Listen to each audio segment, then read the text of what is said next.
Nosotros le llamamos a este espacio, David, pecador y creyente, o creyente y pecador. Ahí habría que ver cómo vamos jugando con estos dos títulos, ¿sí? En definitiva, David no, aunque se sabe amado por Dios, aunque Dios le da manifestaciones de su amor, aunque él reza, no solamente en aquella ocasión que va y se sienta delante del Señor, sino que, como decíamos, la tradición le atribuye el origen de muchos salmos, y aunque los historiadores de la Biblia o los estudiosos de la Biblia dudan de esa autoría, ¿no es cierto? En realidad la Biblia de Jerusalén dice una cosa muy hermosa en la introducción al libro de los Salmos.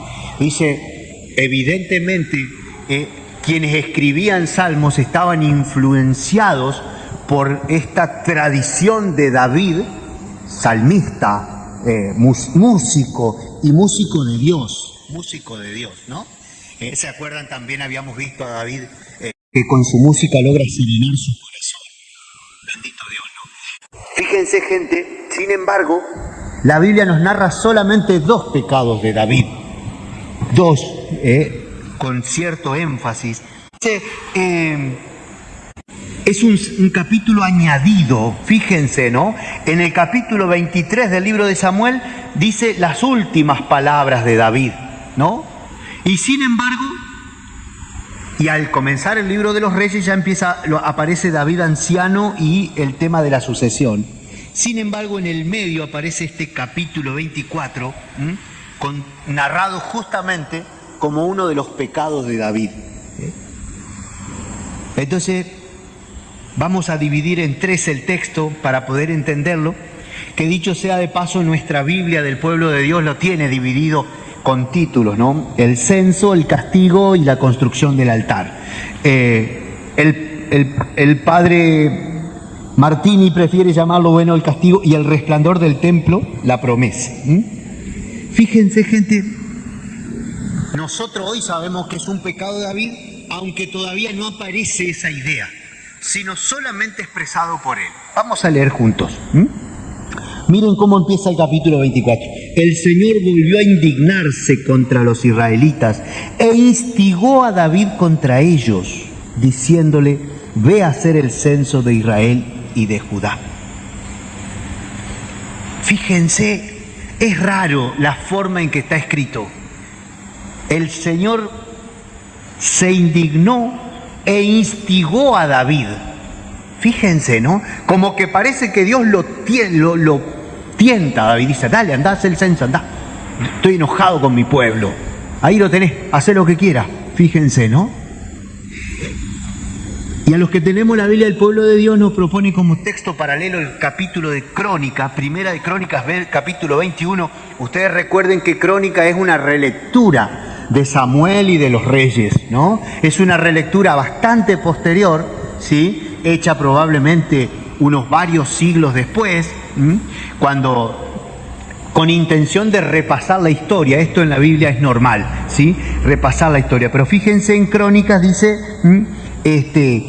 que Satanás se levantó contra Israel e impulsó a David a hacer el censo, ¿no? Como que Crónicas, probablemente escrito por los sacerdotes en el siglo IV, antes de Cristo, ya no lo ve como una reacción de Dios, sino como una instigación de Satanás, ¿sí? Pero leemos el texto tal como está y nos llama la atención que el Señor se indignó contra Israel e instigó a David contra ellos diciéndoles, ve a hacer el censo, ¿no? Después fíjense entonces, cuando David dice, recorre las tribus de Israel y hagan el censo para que yo sepa el número de la población, Joab respondió al rey, pero que el Señor tu Dios te multiplique el pueblo 100 veces más y que los ojos de mi Señor pueda verlo. Pero ¿por qué quieres hacer esto? Fíjese, el general Joab era fidelísimo a David, fidelísimo, muere por él de hecho. Pero le dice, ¿por qué, rey, vamos a hacer un censo? Fíjense, ¿no? Y entonces ahí el autor nos habla, fíjense, del tema de los censos, ¿no? El censo, aparecen otros censos en la Biblia ahí. Esto lo decimos rápidamente para después centrarnos en la palabra, ¿sí? En el libro del Éxodo se habla de un censo por el cual se subraya la sacralidad. Este dato es interesante, gente. Fíjense, ¿no? Cuando Moisés le dice al Señor, si no me vas a perdonar, borrame del libro de la vida, borrame del libro que has escrito, ¿no? El censo está en el libro de los que pertenecen a Dios. El censo tiene que ver con que Dios tiene anotado los nombres de su gente. Miren ustedes. Por eso se habla de sacralidad. Y fíjense también, en el Éxodo 30, el censo es de Dios, es cosa de Dios, porque ese pueblo es pueblo de Dios. Si yo me pongo a contarlo a ustedes, lo tengo que hacer sagrado, porque ustedes son de Dios. Fíjense qué interesante esta idea, ¿no? La vida es de Dios y el pueblo es de Dios. Y si lo contamos, tenemos que hacerlo con cuidado, con seriedad, con reverencia. Es el tesoro del Señor, fíjense. Lo mismo el libro de los números. Entonces, fíjense, el resumen, la síntesis es, lo que parece claro es que no se puede tocar la vida de las personas y del pueblo sin tocar la propiedad de Dios. Y por aquí va la cosa, gente, ¿no? ¿Qué le pasa a David? Ahora lo leemos inmediatamente. Pero ese pueblo es el pueblo de Dios. Esa gente es de Dios. Entonces miren, el pecado de David probablemente esté ahí en el verso 2. ¿Sí? Dice, recorre todas las tribus de Israel desde Dan hasta Beersheba y hagan el censo del pueblo para que yo sepa el número de la población. Verso 2. Para que yo conozca el número de los habitantes. Fíjense, Joab se le planta y le pregunta por qué, pero la orden se impuso a Joab y estos salieron de la presencia del rey para hacer el censo del pueblo de Dios. Y bueno, ahí nos cuenta cómo recorrieron el país contando a la gente. Entonces Joab, verso 9, presentó al rey la cifra del censo de la población. En Israel había 800.000 hombres aptos para el servicio militar y en Judá 500.000. Fíjense, ¿no? David quiere saber él cuánta gente tiene, cuánto ejército tiene, cuánta mano de obra para la guerra tiene. David se mete con la propiedad de Dios y se la cree. Fíjense, David se la cree. Miren cómo lo dice el padre ahí al final de la página, ¿no? David no reconoce la propiedad de Dios, sino que ve a Israel como su fuerza, como su ambición. Él quiere saber qué tiene, ¿no? Y aquí está la clave, fíjense. El humilde servidor cae en la tentación de sentirse amo. Entra en el espíritu de posesión. El resultado es maravilloso. Tenía 1.300 soldados. Y fíjense la última frase del cardenal ahí. David ya no tiene necesidad de apoyarse en Dios como hizo cuando enfrentó a Goliat, porque ahora es poderoso y porque él puede hacer lo que quiere, puede por él mismo. Fíjense, David sale de la lógica del servicio para ponerse en la lógica de la posesión, de lo que puedo, de lo que tengo, ¿no? Ya no se trata del Señor, se trata de mí. Fíjense, David pierde el eje, David pierde el norte, se le descontrola la brújula al David, se le desarregla el GPS, se desordena. Fíjense, David quiere saber qué fuerza tiene, qué poder tiene. Y aquí aparece, fíjense ustedes, la ambición. ¿Qué puedo hacer con tanta gente? ¿Qué puedo hacer con este montón de servidores que tengo? ¿Sí? Y miren ustedes, la palabra de Dios es maravillosa. Fíjense cómo sigue el verso 10. Vamos al segundo episodio, ¿no? Después de esto, David sintió remordimiento de haber hecho el recuento de la población y dijo al Señor: he pecado gravemente al obrar así. Me he comportado como un necio. he pecado gravemente al obrar así. Fíjense, David dice, ¿qué hice? ¿Qué hice? Fui un tonto, me la creí, me salí de mi lugar. Y fíjense, ahí el cardenal Martini propone la experiencia contraria. ¿Ustedes se acuerdan? Yo sé que algunos de ustedes por lo menos estuvieron leyendo toda la historia de David. David en 2 ocasiones tiene la posibilidad de matar al rey Saúl, que lo perseguía, que lo quería matar. ¿Se acuerdan, no? Hay una bastante escatológica que estaba escondido en la cueva y el rey entra a hacer su necesidad de la cueva. Y David lo tenía ahí para traspasarlo con la lanza. La otra vez también Saúl estaba durmiendo alrededor de los soldados y David lo tenía ahí para atravesarlo con su propia lanza. Sin embargo, David dice, yo no puedo tocar al servidor de Dios, al ungido de Dios. Más allá de que ese tipo lo quería matar a David, varias veces lo buscaba para matarlo, él dice, no, este tipo es de Dios, este tipo es de Dios, yo no puedo poner mi mano sobre su ungido. Fíjense, ¿no? Aquí David no piensa igual. David sí pone la mano, ya no sobre el ungido de Dios, sino sobre el pueblo de Dios. David se da cuenta que metió la pata. A mí ¿se acuerdan cuando Jesús lo corrige a Pedro y le dice, ve detrás de mí, Pedro? Ve detrás de mí, Satanás. Te estás poniendo adelante mío y tu lugar es atrás. Pedro se desubica queriendo ocupar el lugar de Jesús o queriendo ponerse en el camino de Jesús. Y Jesús le dice, no, Pedrito, acá, vos sos discípulo, vos tenés que ir atrás mío. Acomodate de nuevo, volvé a tu lugar. Esto es lo que le pasa a David, fíjense, ¿no? Así como en su momento había cuidado la propiedad de Dios, que era el rey, que lo buscaba para matarlo, en este caso no. Y él se da cuenta, metí la pata, he sido un necio, dice la palabra, fíjense, ¿no? He sido un necio, me he comportado como un necio. Y miren, ¿qué le dice David? Y aquí aparece de nuevo el David orante, ¿sí? Porque está expresado en oración. He pecado grave, le dijo al Señor, he pecado gravemente al obrar así. Dígnate ahora borrar la falta de tu servidor, porque me he comportado como un necio. Y efectivamente entonces el Señor a la mañana siguiente le manda el profeta Gad y le dice, así habla el Señor, te propongo 3 cosas, elige una y yo la llevaré a cabo. Aparece, fíjense ustedes, hermano, el castigo, ¿sí? Elige uno y yo lo llevaré a cabo. 3 años de hambre, huir 3 meses ante tus enemigos, o que haya 3 días de peste en el territorio.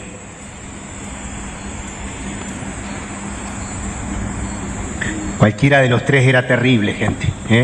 David ya había sufrido persecución.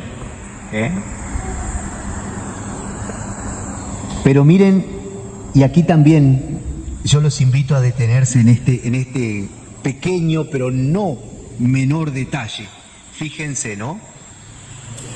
Él elige lo tercero. Ahí, el verso 14.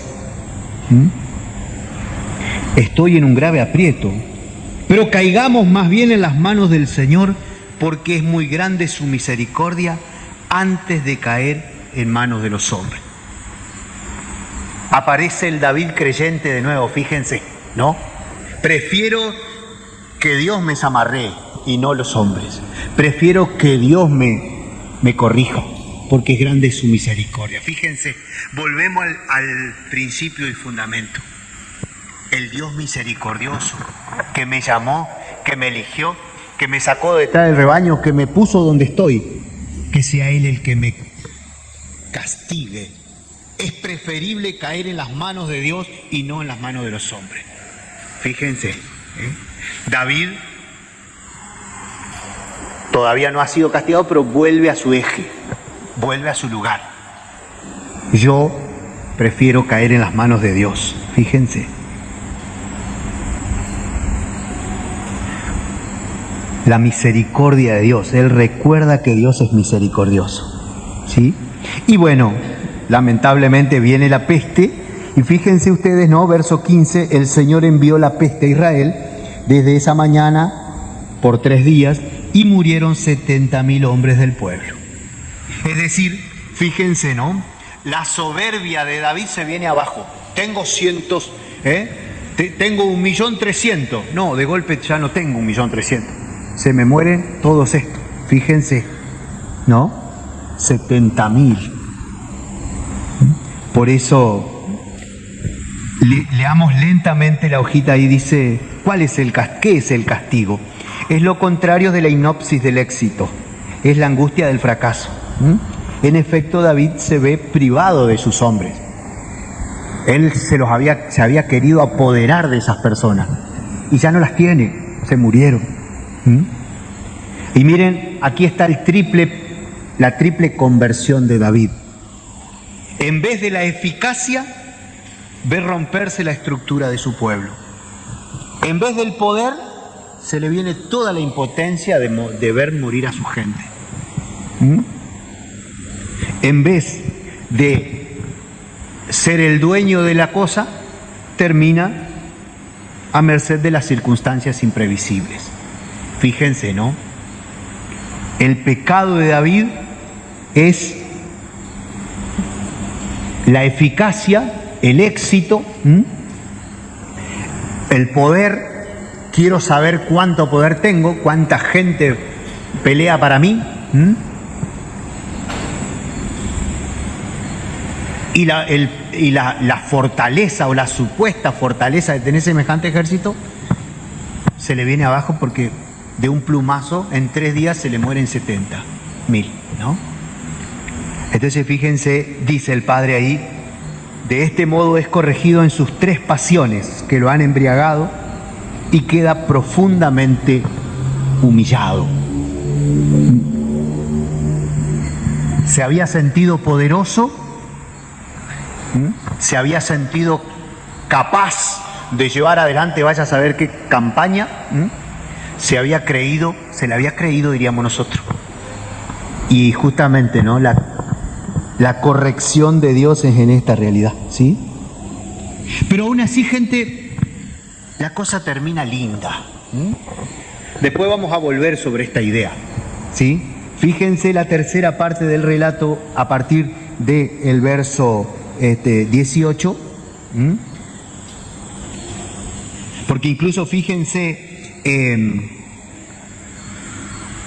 el verso 16, el ángel del Señor se acerca a Jerusalén para exterminarla, pero el Señor se arrepiente del mal que le afligía. Y miren ese dato que nosotros no lo entendemos ahora, pero después va a ser importante. El ángel del Señor que estaba junto a la era de Arauná, el Jebuseo, estaba a las puertas de Jerusalén, ¿sí? Allá abajo estaba la ciudad. Si entraba el ángel hacía desastre. Dios lo frena, fíjense, y al ver al ángel que castigaba al pueblo, David le dice al Señor, yo soy el que ha pecado, soy yo el culpable.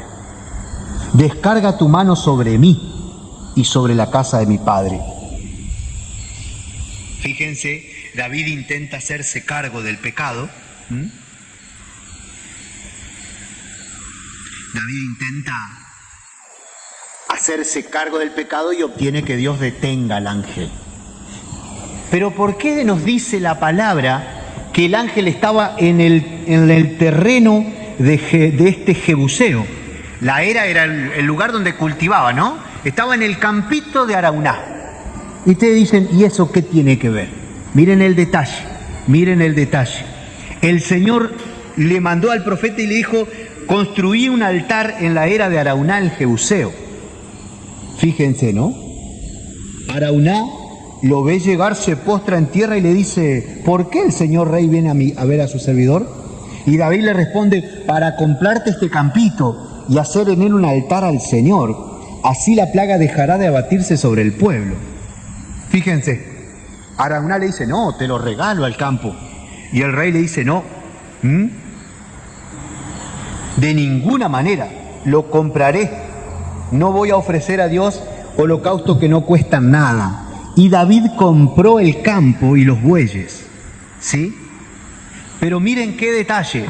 Ese campo, ese campito, donde David levanta un altar para frenar la plaga, después Salomón va a construir el templo. Atención con ese dato. Por eso miren cómo lo dice el cardenal ahí, ¿sí? La misericordia de Dios que David invoca se revela en el verso 16 cuando Dios detiene al ángel, ¿no? David compra el campo, levanta un altar que es el comienzo del templo. Así, de la derrota humana de David surge la señal de la presencia de Dios, de su infinita misericordia. Fíjense, ¿no? En ese lugar donde David pidió perdón, después estará el templo, el magnífico templo que durante tanto tiempo fue signo de la presencia de Dios. Fíjense. Léanlo como quieran, pero cuando nosotros reconocemos nuestra humanidad, se llena de la presencia de Dios. Fíjense ustedes qué interesante.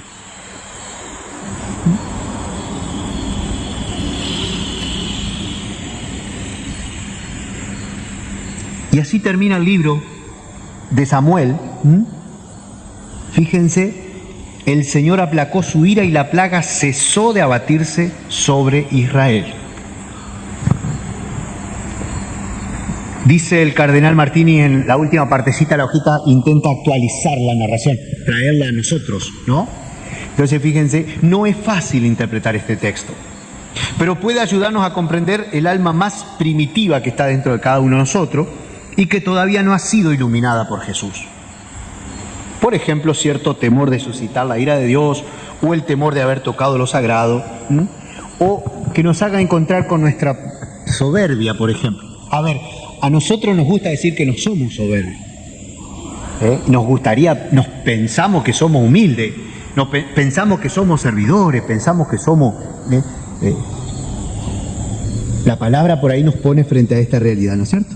Entonces, fíjense, podemos preguntarnos qué significa la tentación de David, la obsesión de la eficacia, del éxito, del poder. David no peca al hacer el censo, sino el espíritu con que lo hizo. Y aquí, no sé ustedes, pero yo me quedaba, ¿no?, pensando cuántas veces la intención con que hago las cosas no es la más sana. La intención, fíjense, el espíritu con el que hacemos. Porque incluso a veces podemos pensar en corregir a un hermano, hacerle una corrección fraterna, y capaz que al hermano le sirve y te lo agradece, pero yo no la hice con pureza de corazón, porque no quería corregir, sí quería corregir a mi hermano, pero para marcarle su error, o para decirle, mirá, vos no sabés nada, yo sé. Fíjense, ¿no? El censo como tal no estuvo mal. Lo que pasa es que David lo hizo para medir su propio poder. Entonces, por eso también pedirle al Espíritu que en esta Cuaresma nos ayude a penetrar el espíritu con el que hacemos las cosas, las intenciones profundas que a veces nos ganan el corazón, ¿no? No porque no esté bien lo que hacemos, pero, a ver, podés hacer mucho bien, pero vas a hacer más bien si ese bien también te hace bien a vos. ¿Se entiende? Por ahí va la cosa, me parece, ¿no? Entonces, fíjense, y acá el cardenal hace un punto que a mí me parece importante para pensarlo. El éxito tiene su importancia y es parte de nuestro trabajo. Miren qué lindo esto. Jesús mismo deseaba que su predicación fuera bien recibida. Jesús quería que lo entiendan. Jesús sufría cuando los discípulos no captaban la cosa, ¿no? Jesús quería llegar a todo. Se lo dice, ¿se acuerdan? Cuando llora sobre Jerusalén, le dice: Jerusalén, te perdiste la visita de Dios, no te diste cuenta, te perdiste el tiempo de Dios, ¿no? Jesús sufre porque su palabra no es eficaz, por así decirla. Entonces fíjense, ¿no? Incluso la gratificación humana es un bien, no un mal. Y nos lo enseña la espiritualidad bíblica. A ver, Yo recé por vos y te sanaste. Vos venís y me decís, che, gracias por tu oración.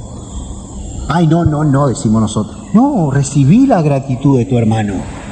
Es bueno eso, porque además, si el hermano cree que yo oré por él, bendito sea Dios, está bien que así sea. Ahora fíjense, lo fundamental es la graduación, el orden de los valores, ese orden que David perdió de vista. Por eso, y miren esto qué interesante, San Ignacio insiste en el hecho de que debemos vencer el desorden presente en nuestra vida. Quien pone a Dios en primer lugar no tiene nada que temer. A veces se nos cambian de lugar las cosas, gente. ¿Sí? Deberíamos estar aquí para alabar a Dios y para alcanzar nuestra salvación. A veces se nos desordenan las cosas, ¿sí? Y entonces, fíjense, San Ignacio dice que hay que pedirle al Espíritu Santo que nos ordene, porque a veces se nos pueden desordenar las cosas. Acuérdense, el Espíritu es el que transforma el caos en cosmos, en orden y belleza, ¿no? El Espíritu es el que aletea sobre el tohu wabohu del origen, ¿no? El caos y la confusión, traducen algunos, la nada y la oscuridad, pero el Espíritu empieza a aletear y ese tohu wabohu, es decir, caos y confusión, se vuelve cosmos, se vuelve mundo, se vuelve creación, se vuelve universo, ¿no? Entonces, también en mi corazón el Espíritu puede hacer esa misma obra.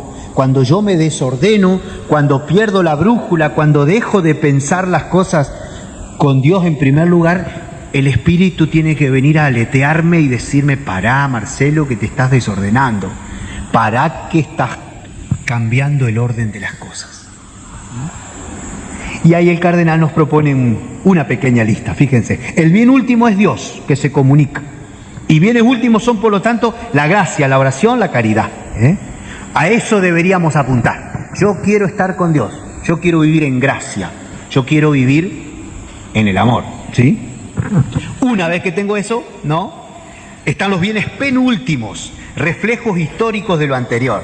La amistad, la alegría, la lealtad, la fidelidad, la justicia, el quererse bien, el estar juntos.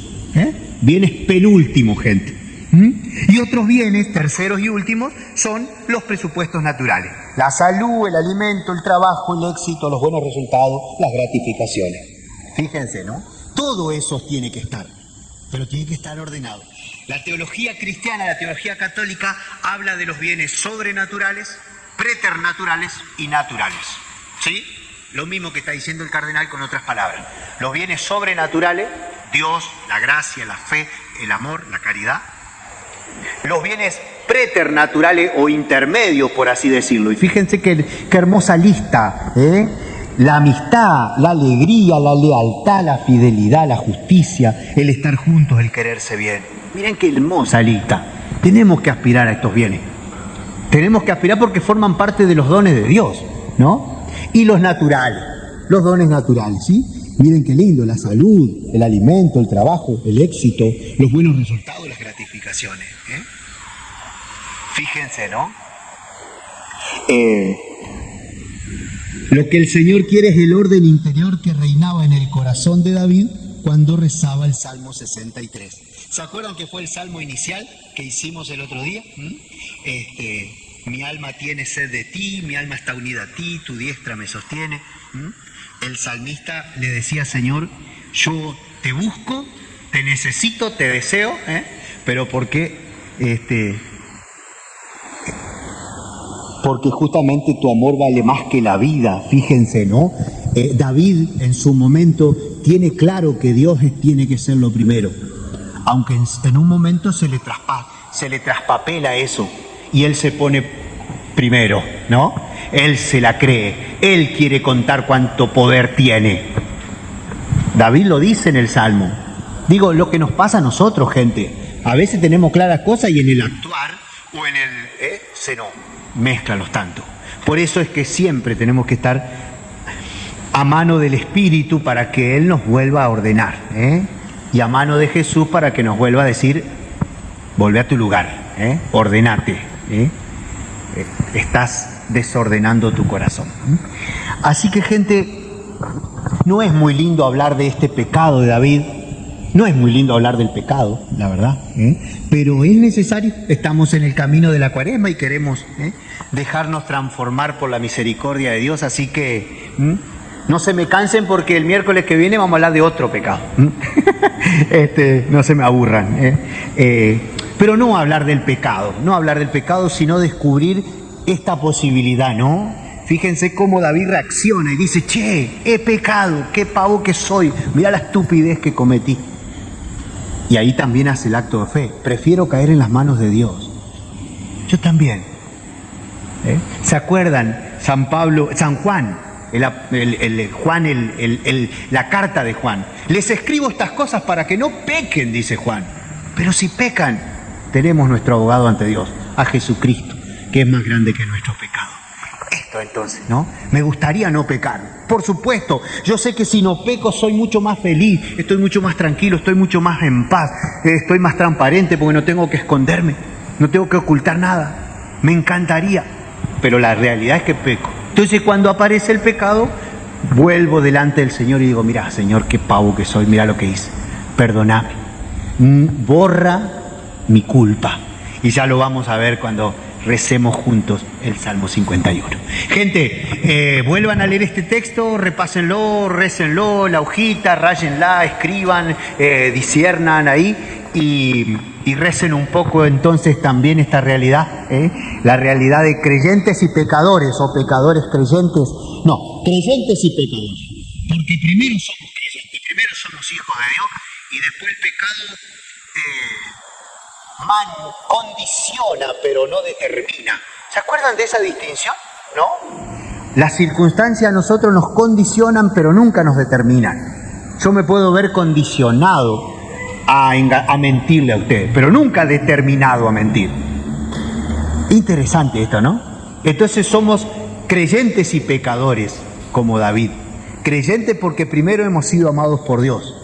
Y después pecadores porque a veces nos salta el indio y se nos desordena el corazón y se nos atraviesan otras intenciones. Por eso es que con humildad nos presentamos delante del Señor y decimos: Señor, ten piedad de mí, ten misericordia de mí. Señor, como le dijo el